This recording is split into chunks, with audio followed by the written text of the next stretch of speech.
And we are live. Welcome to another episode of the New York Information Security Meetup. And I have the great pleasure to introduce Snehal Antani, who's the CEO and co-founder of Horizon 3. How are you, Snehal? Hey, David, great to see you again. Yeah, we should stop seeing each other like this every other Friday.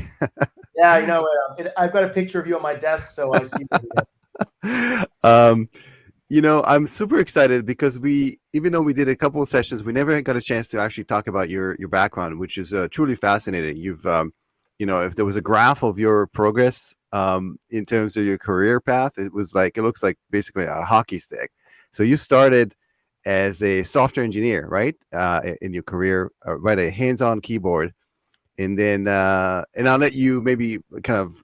I'm not going to steal your thunder. Maybe we'll talk a bit about your background, how you got to be to where you are today, the CEO co-founder of a up Yeah, and coming startup. thanks for asking that. It's always kind of awkward to talk a little bit about some of this background, but I'll tell you kind of the key moments of the career. So I've always been in technology. My dad is a hardware engineer, electrical engineer, and when I was a little kid, he would bring toys home from business trips. I'm 6 years old. He'd give me this toy robot, Toby the robot. You can Google it. It was pretty cool. But he would have sabotaged it in some way, cut the resistor or done something. And I'd turn it on, excited to play with it, and it wouldn't work. And my dad would say, "Here is a soldering iron, a multimeter, and a screwdriver. Maybe you can figure out what's wrong." And at a very young age, he got me into technology and really helped me to understand how to troubleshoot, to be honest with you, how to debug problems. And for those toy robots early on, it was, hey, is the current traveling from here to here? Yes, okay, then the problem must be on the other side, on the other half of the board. Is it getting from here to here? No, okay, well, that's probably the section where it's in. Let's look now in this section to see what's going on. And sure enough, you can see the resistor that he cut that I've got to go solder back in. And that was at age 6 to age 9, getting my first computer, dialing into bulletin board services, finding the anarchist cookbook, and learning about phishing tools and hacking, and teaching myself to code. So I've really been in the technology realm almost effectively my entire life. And so I knew what I wanted to be when I grew up, in that using technology to solve problems I cared about. And computer science as a degree was great because it's horizontal in nature, meaning it's a toolbox and I can apply those tools to solve a problem in the moment. I cared about finance, so I used computer science and software engineering skills to write a stock trading platform and automatically buy and sell stocks for me. I really got into other topics, and I would use my background and skills to learn about those different domains. And that kind of gets back to whether you're a founder, an executive, or a person of curious mind in general, building a portfolio of skills that are really enabling, and they give you this foundation from which to go solve really interesting problems. And that's kind of the approach I've taken in my career, which is I knew if I wanted to lead a company someday, and here I am at 20 years old as a sophomore at Purdue, or 22 when I'm at IBM full time, I needed to have technical credibility, business credibility, experience leading and running organizations. And those became the foundational skills from which I was going to be in a position to make massive organizational change and business impact. And so early in my career, I was focused on technical credibility. I took jobs not for the title or for the pay, but for the people I would learn from. And early on, I took a job at IBM Poughkeepsie in 2002 when I could have gone to Silicon Valley. But the people I would have learned from at IBM Poughkeepsie were all the original architects and designers of the mainframe. And there was a lineage to original theory of computing to them.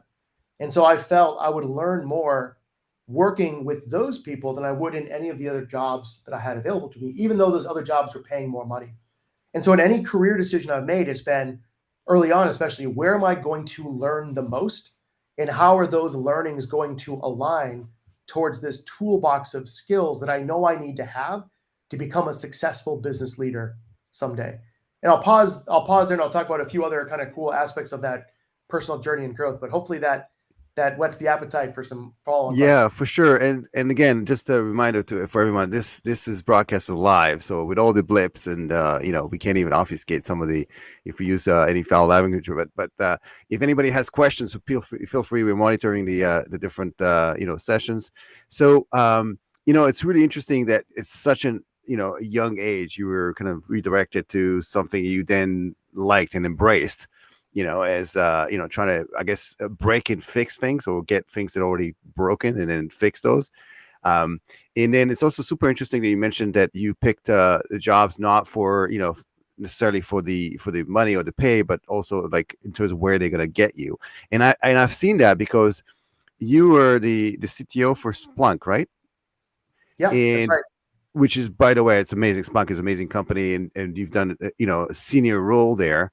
Climb your way from IBM to I think it was GE as well, right? And then Splunk, but then I'm pretty sure and then you decided to go to the JSOC, right? To kind of government organization, and I'm assuming again just that you got a pay cut, but you decided to take that on that role. So talk to me a bit about the kind of that journey that you took throughout those years. Yeah, that's a great question. So if you rewind a little bit before, so when I've recently graduated from undergrad at Purdue. I'm starting my time at IBM, and I don't know how it was for other people, but for me, learning about computer science in textbooks and in class is very different than applying it to solve a problem. And so I came out with a degree, but I didn't really understand what I was doing. And I remember kind of limping along and struggling my first couple of years out of undergrad, because I had skills. I knew how to code tools and do things, but I didn't really understand enterprise software and computing or distributed systems at scale or anything like that. You kind of learn along the way. But what it took for the technology world to really click in my brain was ultra high pressure situations. So I remember getting this email from Steve Mills at the time. And for those that aren't familiar with IBM back in the 2000s, I am a nobody in the company. I'm a 25-year-old band 6 or band 7 employee, the lowest you can get as a full-time, very entry level. Steve Mills is a legend in software at the time, senior vice president, potentially future CEO of the company. And he sends out this email that says, hey, we've got this customer in Germany. They have outages in their mainframes regularly. Nobody's been able to figure out what's wrong. This is a really big deal. Can somebody help? And he just kind of blasted this to a bunch of internal IBM communities. And here I am, the naive 25-year-old, replying back to Steve, skipping 8 layers or lines of management, saying, hey, Steve, I actually know this area of where their problems could be technically because I'm a developer in it. Put me in the game and let me go see if I can help. And I remember my first line, second line, third line, fifth line being aghast that this punk kid out of nowhere who's a nobody, he's not a distinguished engineer, he's not an STSM, he's a nobody, and he just volunteered to go to the hardest customer that IBM had. And in addition to realizing my arrogance or stupidity or confidence or whatever, I'm on a plane to Germany the next day. And I remember being absolutely wide-eyed as the German customer started to explain what their problem was. I had no idea what they were talking about. But then they said something about 30 minutes in, like, hey, wait, I remember one of my team leads at IBM describing this once in a design session. And then he said something else. I'm like, oh, I remember this from undergrad in my operating systems course or my queuing theory class and blowing and so forth. I remember the moment under that high pressure situation where everything clicked in my brain. And I transitioned into kind of this apprenticeship phase of my career to active innovation, where I was, from that moment on, I put together almost 70 patent applications, of which I think 19 or 20 made it through the IBM process into the patent office, and 16 or so are granted. But I remember flipping from this apprenticeship to active innovation, and it required a catalyst. And that catalyst was ultra high pressure situations to force things in my brain to connect. And this apprenticeship to active innovation transition is something I try to optimize for in every job. So when I left IBM, I had never been a manager before. I'd never managed people. And I got recruited to join GE Capital as a CIO. I was 32. I effectively, I was one of the youngest CIOs ever in financial services at the age of 32. Never been a first line manager, but what I had was significant technology experience. And what I needed was that high pressure, catalyst to become very good at managing, leading, and transforming organizations. My time at Splunk, I never really helped build go-to-market and sales at scale. I needed that job I used my previous experience to get the job, but then I used the job to be that catalyst to shift into active innovation for go-to-market, sales engineering, customer success, federal, so on and so forth. So that backstory is for my transition from Splunk to the Department of Defense. I served as the first ever Chief Technology Officer for Joint Special Operations Command. And without going too much into what JSOC does, you can Google it and look it up for yourself. But then Lieutenant General Miller, who then became General Miller, commanded Afghanistan, and so on, what he realized was JSOC and Special Operations in the DoD needed to transform to better leverage technology as a competitive advantage. So I had the background to do that job, but I used that job as the catalyst for me to become a better leader. And I learned more and grew more personally during that time in JSOC than in any other job in my career. And all of those experiences, from being a developer to, I've had almost every job that you need in a successful startup. I've been a developer, I've been an architect, I've been in product management, I've been a sales engineer, I've been customer success, I've been an organizational leader as a CIO, I've helped scale go-to-market as the Splunk CTO, and I've done a whole bunch of interesting leadership development at JSOC. And it's all of those enabling experiences that really set the conditions for me to be what I feel is an effective founder at Horizon3. It sounds like you embrace the hormesis principle, basically, establishing yourself in such a place where you get some external pressure that requires you to step it up, and you embrace that throughout your career. And it's almost like you uncovered the kind of the secret sauce of how to be successful in essentially wherever, whatever you do, right, throughout your career, that you embrace that at different situations. How would somebody, and this is almost like a personal development thing where we can take ownership over that. How can someone embrace that in their own career if they wanted to? Is it just getting out of your comfort zone and seeking these engagement where they're not trivial? You took on a lot of these roles that you did not do previously. For example, this is the first time as a CEO, as an executive for a startup, right? A company of your own. So, and I don't know, there's no manual for that, right? So it's like, okay, like how do you start? You start a company. You raise funds, you go through the process of product development, market. I mean, there's so many moving parts, and you decide to take ownership over that as well. How would somebody embrace that if they wanted to mirror what you've done? Yeah, it's so I'll kind of distill this down into three pieces, or a couple of pieces here. The first piece is you've got to be self-aware of what you're good at, what you're not good at, and what you must be good at to be effective. So for instance, while I was a pretty decent storyteller through college, I was a terrible, storyteller, like I'd go to the bars with my friends and tell stories and laugh. I was a terrible presenter in front of people. Awful. I would get up in a classroom of 20 or 30 people, give a talk, and I'd be looking down at the ground, or I'd pace back and forth. I'd have coins in my pocket and like be fidgeting around with stuff. And I realized I had to become very good at communications, both speaking in front of small groups of people or an audience of 10,000, being able to write effectively and communicate through my writing concisely and with impact. And I was terrible at both of those. I accepted I wasn't good at it, and I didn't cave, but I doubled down to get better at it. I started writing often. It takes a lot of courage, sadly, to post an original thought on LinkedIn. And when I first did it, it was grammatically incorrect. It was stupid. You think about the Stack Overflow reaction of anything you put up there is going to get torn down. But I did it as a way to pressure myself to become a better writer. I started writing more, providing more thought leadership to improve the written skills. I started forcing myself to teach classes and eventually get on stage in front of 5,000 people at large conferences or more. And I'd never done that before. And so this first step is recognizing you've got to know what you're good at, what you're not good at, and be capable of investing in yourself to get better. So that's kind of bare table stakes.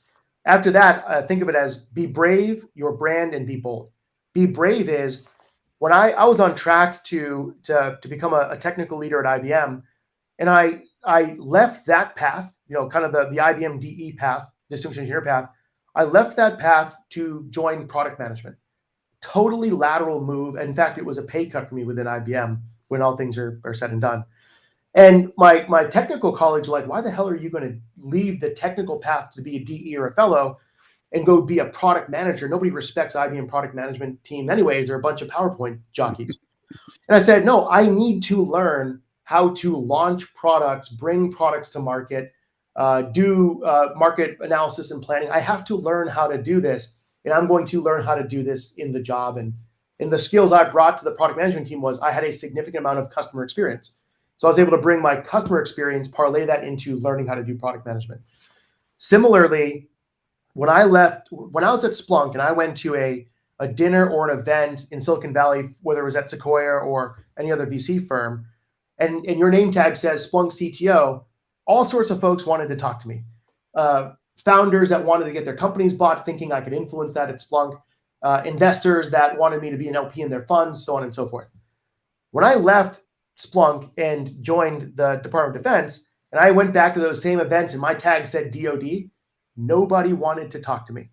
All of why is that? You'd think that DOD has a tremendous budget, and you'd think that people will go after and try to get some of the influence in there. Yeah, I mean, it was just shocking to me how little people wanted to interact with and deal with, and also whether we like it or as bold as people in Silicon Valley talk about wanting to change the world, at the end of the day, there's very little difference between Silicon Valley and Wall Street.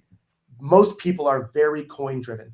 And they use mission and purpose as a bit of a veneer or facade. And I'm sure I'll get some flack for this. But just the reality is they're coin driven. If they don't see how you are going to affect some sort of deal flow or opportunity for them, they're not going to pay attention to you as much as they would somebody else. It's just time management to some degree. And I mean, even my wife on a daily basis reminded me what the difference in W-2 was. But I viewed the time at JSOC, once again, be brave and make those hard decisions in your career and bias towards learning and improving yourself. The second part is your brand. Your external brand and internal brand is everything. And if you want to be able to define and amplify the brand you want people to think of yourself. So for me, I wanted my brand to be an authentic thought leader. Authentic meaning I'm going to tell you what's working, not working from my experience, what I think could work. I might be wrong, I may not, but I'm going to be very authentic in how I communicate with you, written in a presentation, in a small meeting, or in front of 10,000 people. And so that brand became very much be an authentic thought leader and not worry about putting out dumb ideas with the thought that, hey, I'm going to be thinking about this enough that I feel pretty comfortable that I could inspire a conversation with other authentic personalities around my ecosystem. And then the third was be bold. You get to a point in your career where if you get fired, you're probably going to get a pay raise somewhere else. And that was kind of my attitude, which is I'm going to be willing. I'm always going to do what's best for the business, not what's politically popular.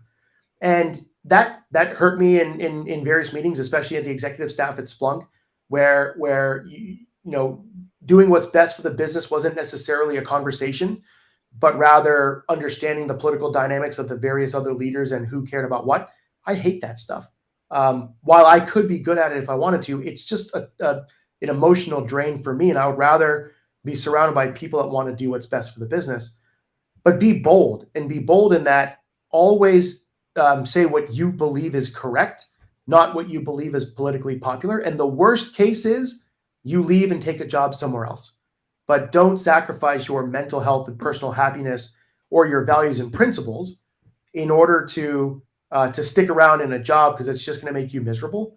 Be bold in your thoughts, be bold in your approach, and know you can always get a job somewhere else, or you can start your own company. And Snehal, from my experience, working with startups and companies in general, enterprise or not, the CEO has a tremendous impact on the attributes of the kind of the DNA of the company. How would you, and I'll go into the inception of Horizon 3 as well, but before we get into that, how would you apply these principles you just mentioned to the company, to Horizon 3?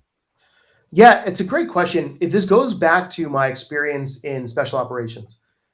So what makes special operations special is not that they can run fast or swim far or shoot well or whatever.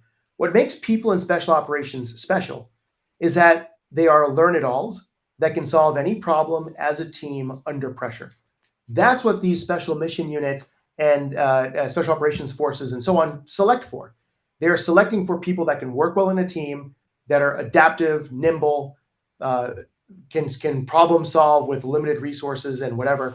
All of those are the foundational capabilities that make startups very dangerous, right? It's their ability to quickly adapt, to be learn-it-alls, to pounce and exploit new emerging business opportunities, and work well as a team under a tremendous amount of pressure and stress.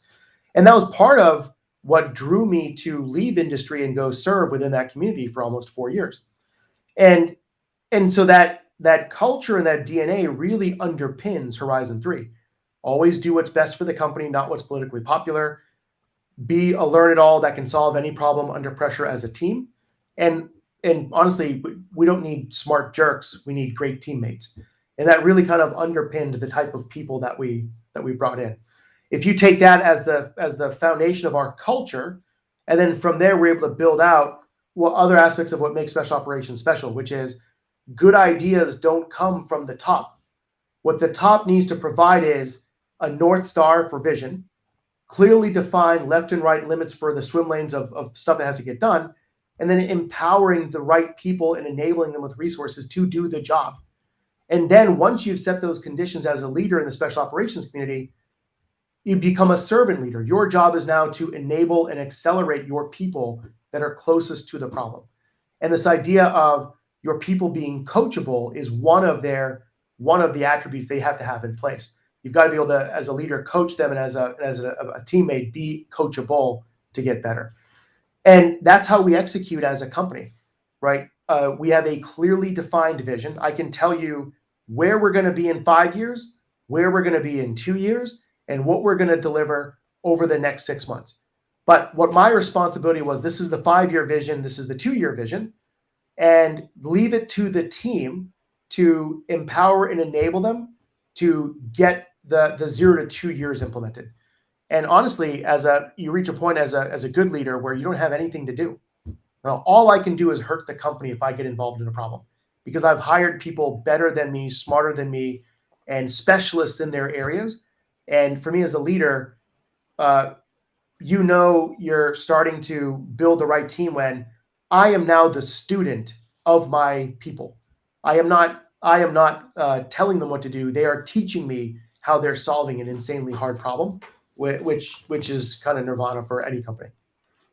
Snehal, I love the response. You're the second person in a week that's telling me that as a leader, you have to make yourself redundant, basically. That's exactly what you're aiming for. And it's not without challenges. So let's talk a bit about, before we jump into that, into like the inception of Horizon 3. I'm talking to a lot of founders. They typically have seen an issue or some, big problem that wasn't solved, that wasn't available for them to solve. And they jump into the deep end and decided to take ownership of that problem and find a solution. Is that also the case with you? Absolutely. I think that the best startups and the best founders have personal experience with the problem they're trying to solve. And it's that personal experience for us that really compelled Tony and I to start the company. My personal experience goes back to my time at GE Capital, where I'm being asked what our security posture is, and I have no idea. I mean, I could tell you what our strategy is. I could tell you our vulnerability management program, but I don't know that we're secure until we've been breached. And by then it's too late. And what I wanted to do was proactively harden my systems. When my time at Splunk, I would go around and talk with all of our large strategic customers and partners. And the common question I get is, hey, are we logging the right data?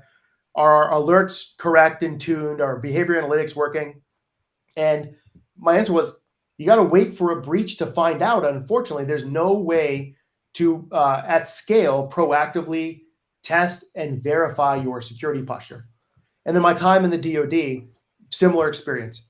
And in each of those endeavors, when I tried to proactively verify my security posture, I first started with vulnerability scanners. So I was a huge Qualys customer. I was a huge Tenable customer. And the problem with vulnerability scanners is you get 100,000 critical findings, most of which aren't actually exploitable. And so of the 100,000 problems, maybe 5 or 10 are really serious that you've got to pay attention to, and the rest is just noise. So the hardest part of my job was deciding what not to fix. Because as a CIO in financial services or as a CTO in the government, if you choose not to fix something, you are liable for that decision to somebody, whether it's the board, the regulators, or so on. So it became a very stressful process of deciding what not to fix. Well, I started bringing in pen testers, and these consultants would show up once a year, poke us in the eye, tell us how stupid we are, leave behind a PDF report, and then disappear for 12 months.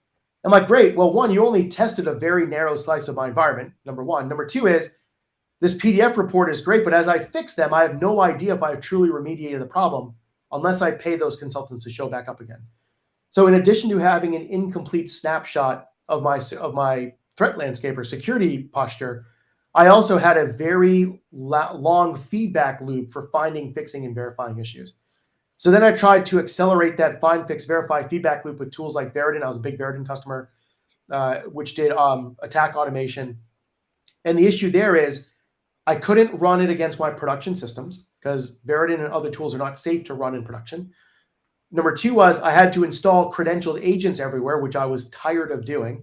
And number three is I had to write my own custom attack scripts that matched my environment. And I didn't have the capacity to do that or the skills. And when my environment changed, those attack scripts had to change. And so my time on the DoD side made me realize, like, this isn't how attackers operate. Attackers don't install credentialed agents everywhere up front and do custom attack scripts for your environment.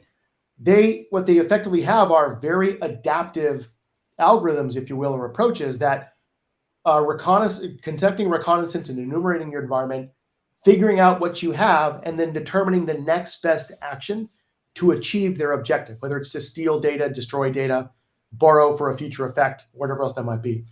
And so when Tony and I started brainstorming, how do we proactively verify our security posture, accurately harden our systems based on what's actually exploitable, and then establish a sparring partner for our security team to be able to improve their posture, that would be pretty awesome. And if we can do that in a way that doesn't require agents be installed, custom scripts be written, or consultants or professional services be employed, and it's safe to run in production, we've got a multi-billion-dollar company potentially. And that really became the design principles for what became Horizon 3. And we've implemented all of those design principles into the product and platform that we have today. So, I have so many questions. Maybe I'll try to have them in order. So one, the stereotypical is like, did you sit with Tony in a coffee shop with a napkin and kind of put a diagram of how that NodeZero is going to look like, or is that's not really the case? Yeah, it's a little bit of that. So back to me as a leader and having a very strong technical background, and back to my experiences in this space, that really helped me to understand how to frame the technical solution. I didn't have to implement it. And as a technologist, it's not about being great at writing code, especially as a technology leader, but rather being able to frame complex problems into the right technical assumptions in order to deliver that capability. So if you understand technology well enough, you can break down a problem into its components. You understand where you're making big leaps of faith, and you're able to understand the competitive advantage you're going to create with that technology. That's really where I've kind of honed my skills. So I said, all right, if I'm going to continuously attack my environment, really my environment is a graph.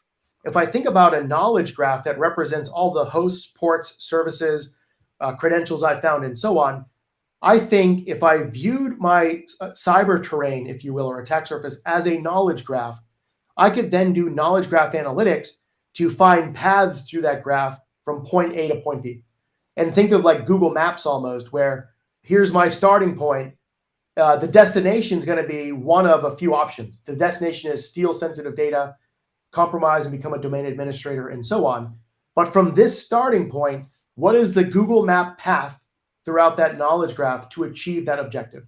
And that's really how I initially framed the problem on a whiteboard myself. I then gave Tony a call.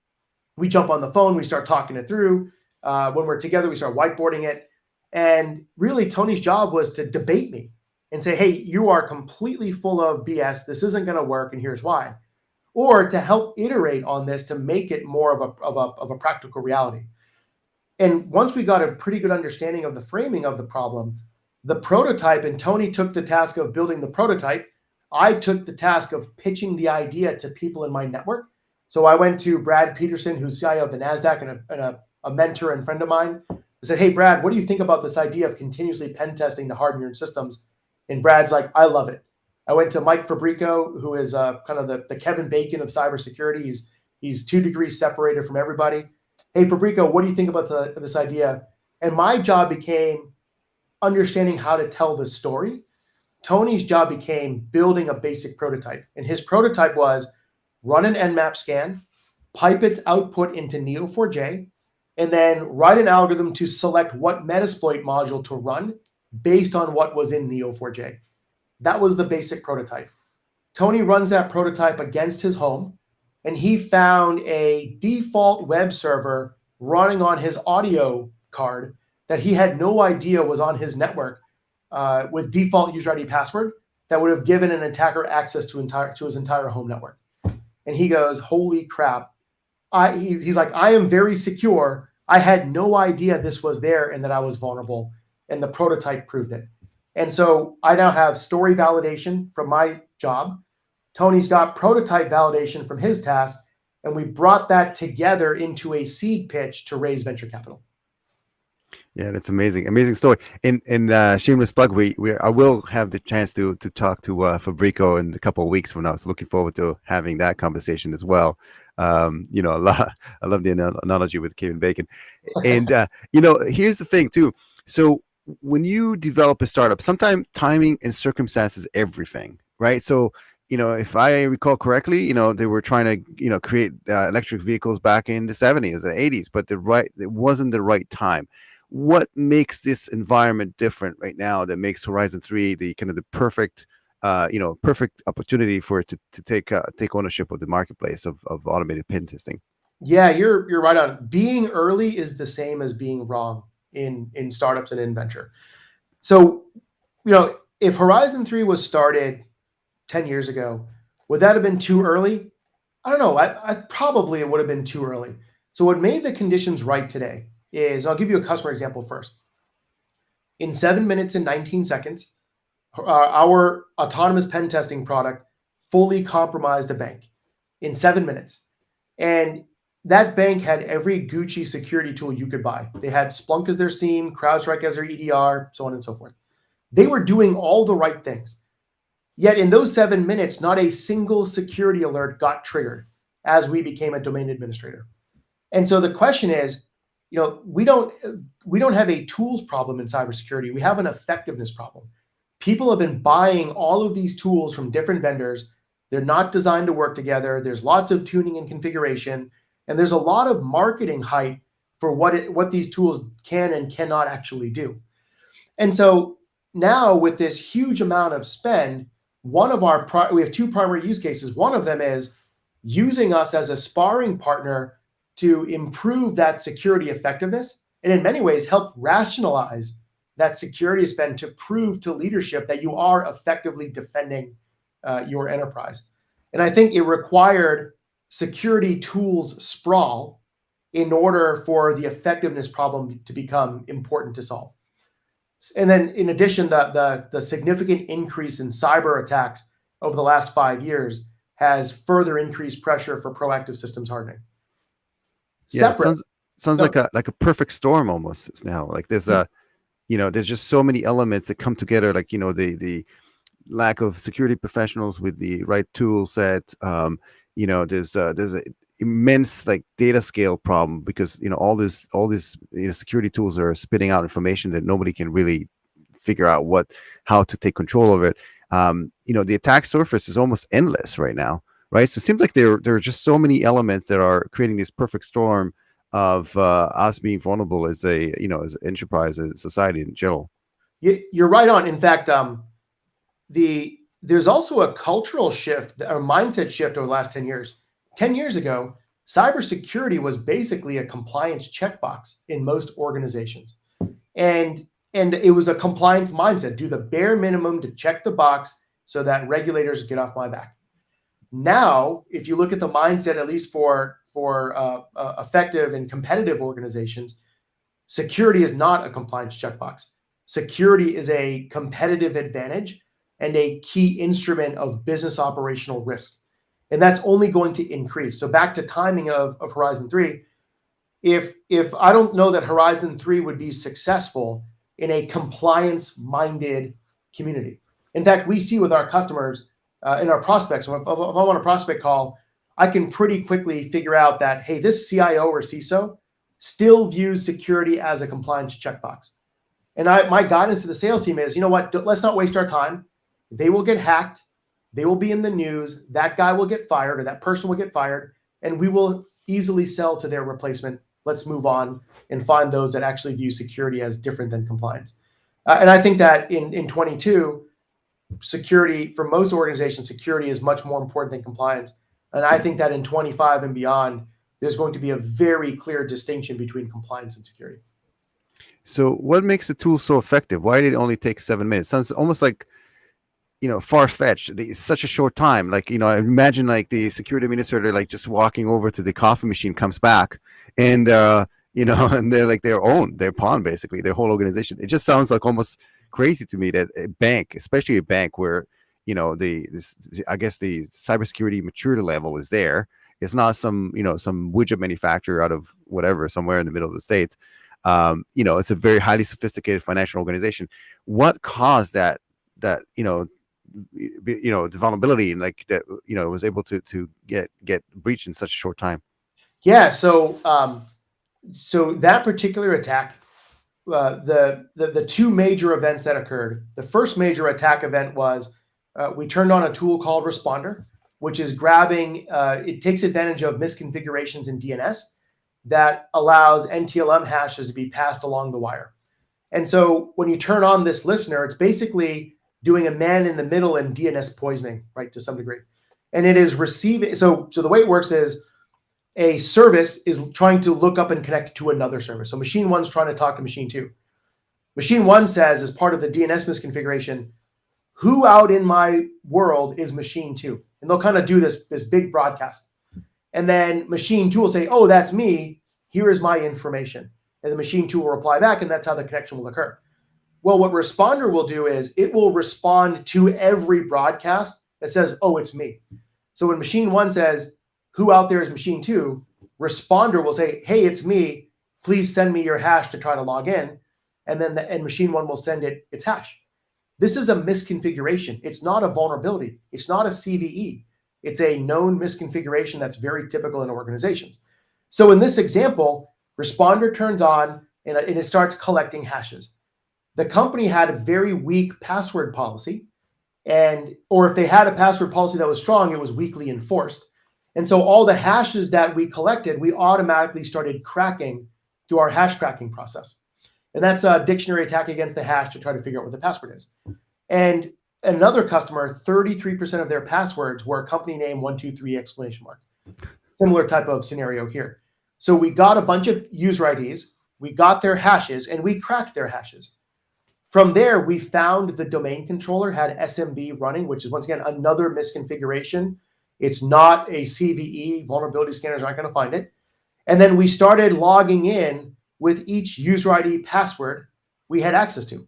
Now, we weren't trying 3 different passwords for the same ID. That would have triggered a bunch of Splunk alerts. We tried each user ID password only once.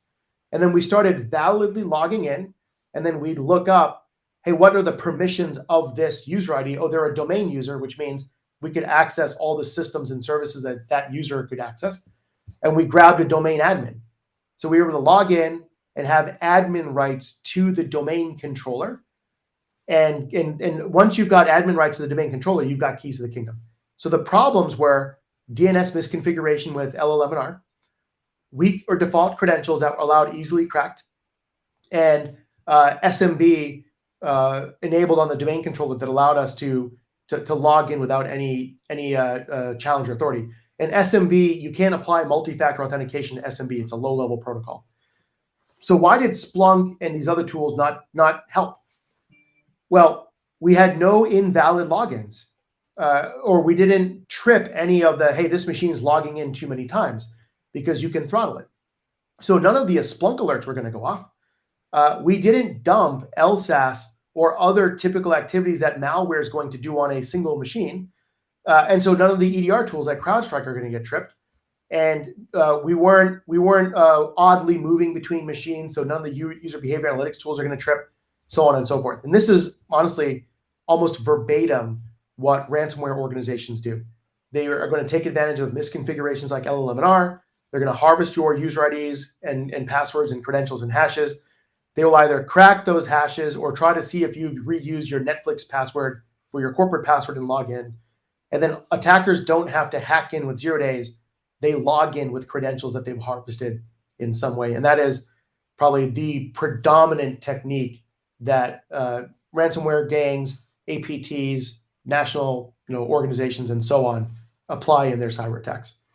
Yeah, it sounds to me like the traditional methods of trying to detect these breaches is faulty, because it's so hard to create a signature. It's just like the whole thing between the difference between malware and a virus, right? Or antivirus has signatures, but the malware is almost endless possibilities and morphism. So that's also the case where, as you mentioned, you created an attack that they were not able to detect because it was different.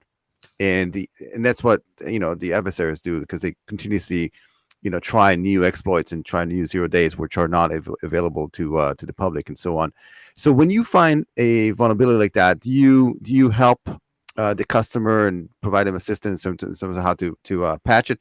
And then I guess the next question will be, what do you do then? Do you run the tool again to figure out if there was and I'm assuming you're nodding, so maybe I'll let you continue. Yeah, no, you're right on. So don't just tell me what my problems are. Help me figure out how to fix them and verify them. Back to my experience as a practitioner, I don't need consultants showing up and telling me what my problems are. I need them to help me find, fix, and verify. And so that's really how we designed the product, which was most of our users are IT admins and network engineers. They are not pen testers, but in 3 clicks, they have the power of a 20-year pen testing veteran. That's really how we designed the product. So you've got a network engineer who in 3 clicks is running a very comprehensive pen test against their environment. And that environment is attacking your vCenter, your vRealize, your Cisco gear, your Apache software, your WebSphere environment, and it's in your Active Directory, and it's chaining together ways to compromise your organization. So what we'll do is customers will run us to find problems.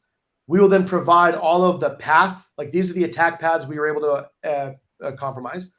This is all of the proof of exploitation along the way, so this is a real issue. This is the impact of why it's a big deal and why you should fix it.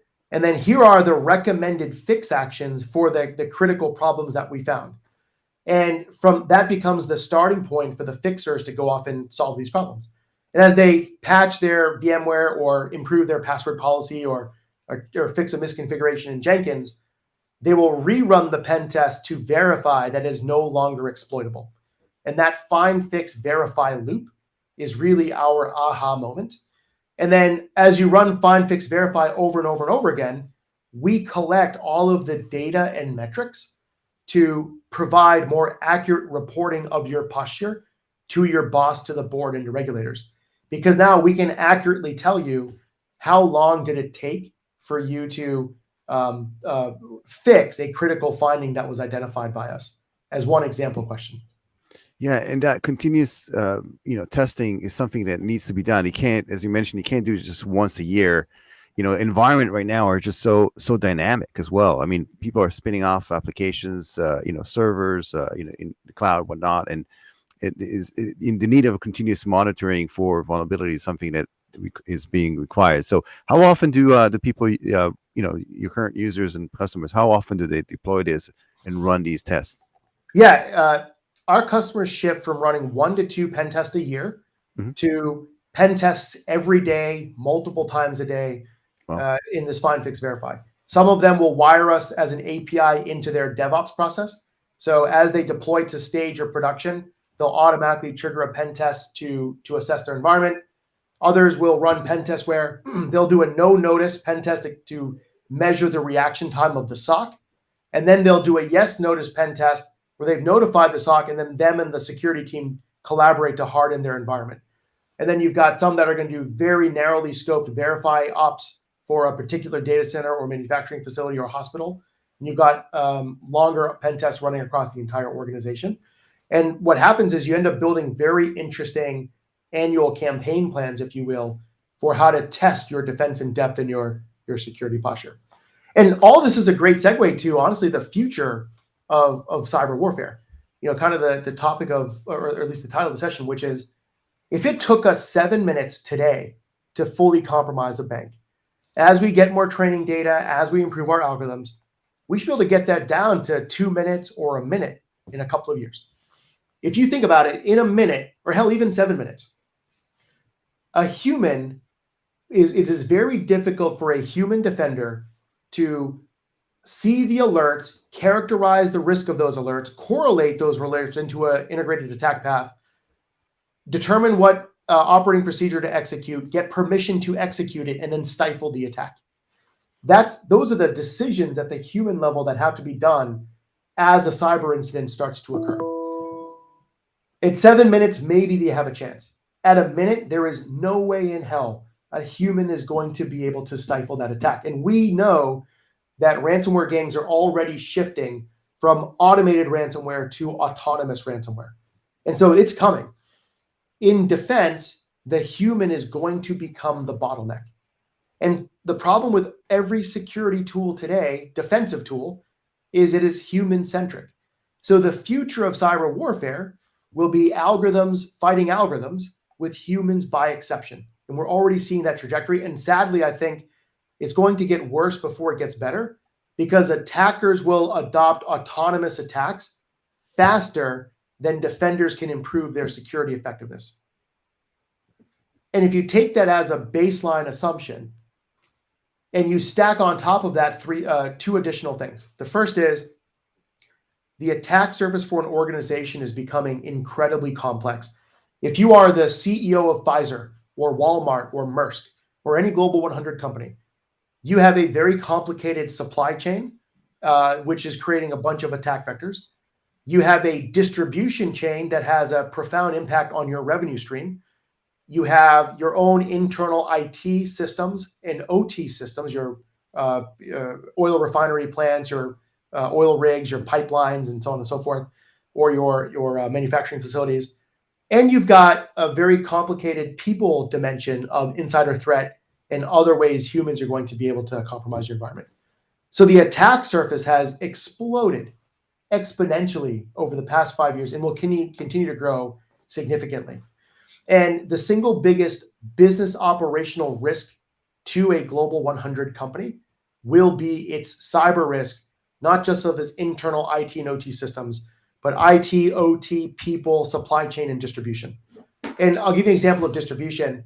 When the Ever Given veered off course and jammed up the Suez Canal for 6 days, oil prices rose 4%, and global distribution of delivery of goods was completely disrupted, which had a significant effect on the manufacturing industry, retail industry, and so on. Effects we're still reeling from. If that was a cyber attack, and we've seen the Russians have spoofed maritime GPS 8,000 times over the past 3 years. A ransomware group compromised a ship traveling from Djibouti to Cyprus, navigating through the Suez Canal. It is absolutely possible for a cyber attack to jam up the Suez Canal or other maritime choke points and disrupt the global distribution and supply chain. And that affects, said, manufacturing and a whole bunch of industries. So the attack surface becomes very complicated. The second part, though, is stacked effects. So there's three things in the future: humans by exception, incredibly complex attack surfaces becoming the single biggest risk to CEOs and COOs globally. And the third is what I call stacked effects, which is today cyber attackers are attacking one part of the environment at a time. Like the Colonial Pipeline attack was a single discrete attack by a single threat actor. An oil refinery attack was a separate discrete event by a different attacker. It is only a matter of time before nation states, terrorist organizations, and criminal gangs start to synchronize their attacks across the supply chain. So imagine what happens when, whether it's the Iranians or a Russian gang or a proxy for some national interest or political ideology, synchronizes a cyber attack in the Suez Canal to jam up and increase oil prices, with then a cyber attack on a major oil refinery to disrupt supply chain or manufacturing, and then a cyber attack on the pipelines to disrupt distribution. If those three cyber attacks occur in synchrony, oil prices are going to spike 100 to 1,000x. And if you time that during an election, or you time that during the winter, or other things like that, you now have catastrophic geopolitical ramifications. And so when I think about the future of cyber warfare, humans by exception, but the attackers have the advantage because they're going to get autonomy faster than humans get effectiveness. You talk about a complex attack surface that is far more than your IT systems. It's your distribution, your supply chain, your IT, your OT, and your people. And you've got the ability to execute stacked effects below the threshold of war so that you can achieve a political or national objective without the fear of getting bombed. That's the future. And I think that proactively hardening your systems is going to be a critical part of systematically reducing that business operational risk for these organizations. Yeah, amazing summary. And I have to tell you, the way I describe it almost sounds like our industry is going to the same way your little robot back when you were 6 years old was going and malfunctioning, and you managed to get it fixed. And I think you're working towards getting this fixed as well in reducing the attack surface of this organization, which is very much in demand. But we're running out of time, and Snehal, it's been a real pleasure having you today. I'm looking forward to having more of these conversations. In the meantime, I always ask this question: what's the easiest way to get hold of you and maybe look into NodeZero and Horizon3 and so on, and just get some advice from you as well? Yeah, excellent. So one, obviously the website Horizon3.ai. We designed the website to be very educational and not commercial. And so there's lots of really interesting detailed write-ups and explanations, whether it's ransomware or attack blog posts and so on. So the website's the best way to learn about the product, Horizon3.ai. Easiest way to get in touch with me is to add me on LinkedIn. You can message me on LinkedIn and I will almost certainly reply back pretty quickly. I just love engaging in the network. I try to provide as much thought leadership as I can. Once again, I'm certain I'm wrong, but I love to engage in conversation so I can get right in my thinking. And then other typical social media channels, but LinkedIn and the website are probably the two best ways to get in touch with me and to learn more about the product. Super. Thank you very much, Snehal, for joining us today. And thanks for all for joining. Looking forward to seeing you at the next event. Until then, stay safe and be well. Thank you again. Thank you.